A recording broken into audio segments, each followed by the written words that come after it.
Hi, this is Maria Peagler, author of Color Mastery: 10 Principles for Creating Stunning Quilts, and welcome to my monthly color video.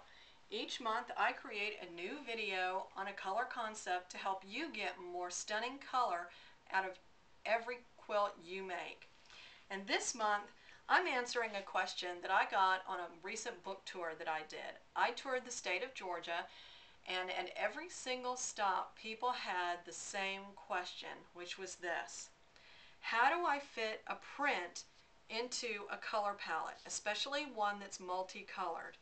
And so I thought I would do a short video on how to decide how to use prints in your color palettes.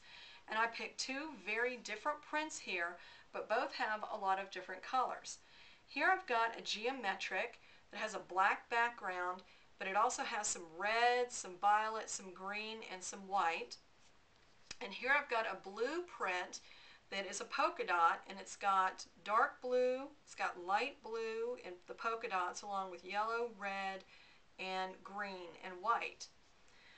The way to determine how to select what color this becomes in your color palette is to cut it up and see what happens when you cut up that fabric.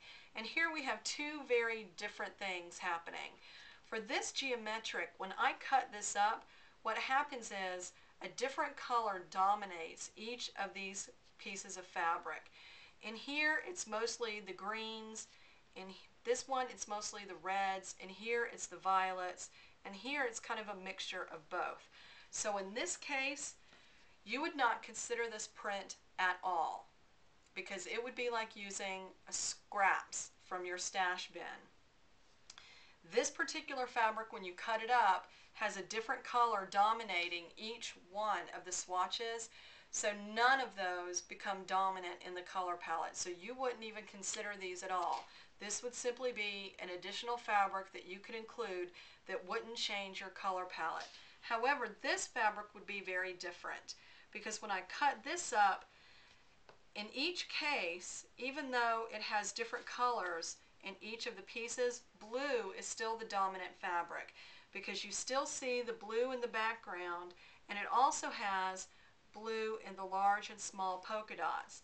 And even though it has other colors in it, blue is still the dominant color. And so ask yourself, once you cut up your fabrics, what color is dominant?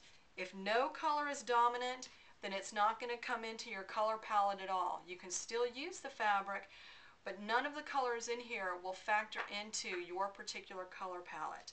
If there is one color that's dominant, even though there's lots of other colors in here, I have yellow and red and green and white, that's okay. You don't have to include all those, because blue is the dominant color. So in this case, this would be considered a blue. I hope you've enjoyed this short color video, and watch for my next one next month.